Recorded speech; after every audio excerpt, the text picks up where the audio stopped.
Welcome back to the weekend wrap. There was not a lot going on this weekend, so there was no need for an episode to come out. Ultimately, you had the big KSI card on DAZN with like Misfits Boxing and Sauerland Promotions. KSI fought Schwarms in the first round of one of his fights. Then he fought, Pineda in the second one. I haven't seen the entire event, but I have seen the highlights on YouTube. You know what? From what I saw, it looked quite fun. That's about as much praise as I can give it. It's not necessarily my scene or what I'm into, but you know, for what it was, it definitely did look like it was a good time. I saw that Hasim Rahman Jr. versus Vita Belfort was advertised for the next Misfits card in October. So that would definitely be one I'm interested in having a look at. I know there was a bunch of other fights on the cards, but forgive me, I don't particularly know anyone's names. I know there was that Filipino guy that did quite well, and what's the other guy's name? Dean something, or Dangerous like Dean, or something like that.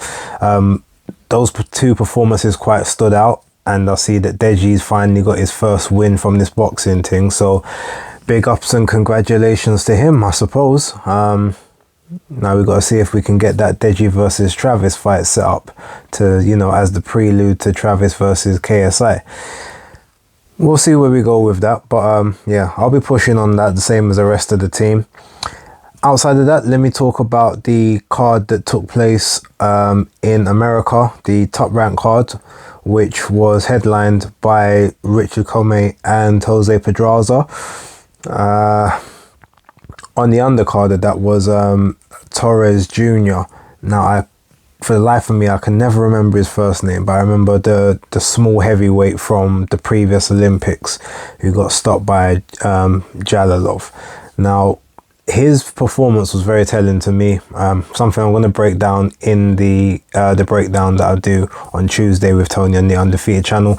But ultimately, I can already tell, based on his style, people in and around his height, he's going to be a nightmare for, because he basically he comes in and he crowds the pocket, ducks low, swings the hands overhand. He very much reminds me of a slightly bigger, more impactful Alan Babbage. The way he comes forward, the way he looks for his exits inside the pocket. It wasn't a huge, it wasn't a very like big showing. Ultimately got the guy out of there in about 35-40 seconds. The brutal knockout, very, very devastating. So you can definitely see he's got some power in those hands.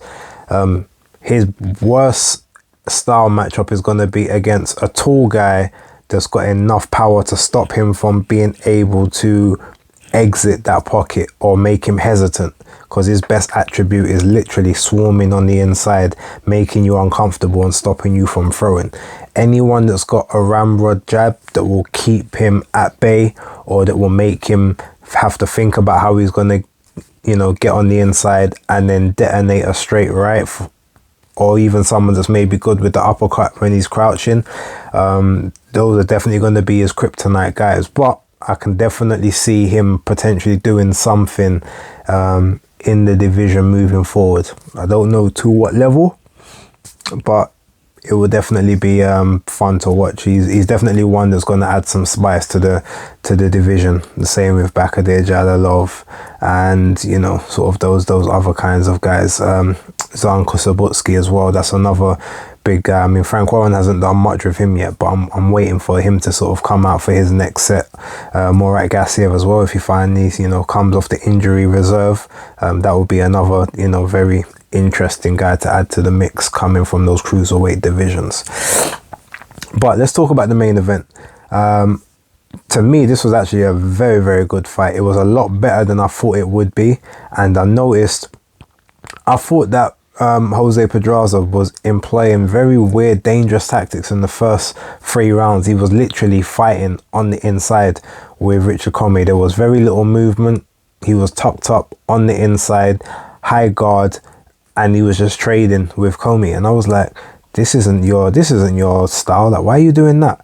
But I kind of saw what it was. He was slipping and moving quite a lot of shots. And Comey is a very powerful puncher, but he exerts a lot of energy in every punch he throws.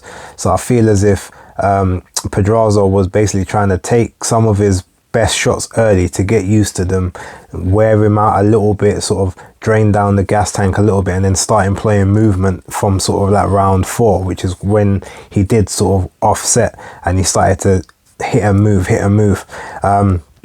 At this point, Comey was still having some relative success, but I was noticing that every time Comey was flicking out his jab or he was throwing the backhand, his lead foot was level with Pedraza's lead foot, which was always making his shots fall short. He wasn't reaching the target, he was having to overextend. Whereas every time Pedraza was throwing shots, he wouldn't throw a shot unless his lead foot was parallel on the outside of Comey's foot or it was way past it, so he was in the pocket being able to shoot off a hook and a transition. Now that was telling that Comey definitely wasn't doing well with the southpaw stance from Pedraza, and he employed that for the majority of the fight. And then it sort of, it became more sort of boxer versus puncher a lot later on.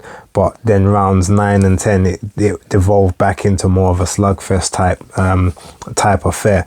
But the fight on the whole was a very, very good fight. I'm going to watch it again a couple times before Tuesday, just so I can actually get my thoughts and everything, thoughts and feelings down pat. So when we do the show, I'll be able to sort of break it down a lot more. But on my quick thoughts of it, I actually do think Pedraza just about nicked it, but I can, a draw wasn't the worst of decisions, because it was one of those fights where you could say, I hope neither person loses. But yeah, I want to see what both of them do moving forward.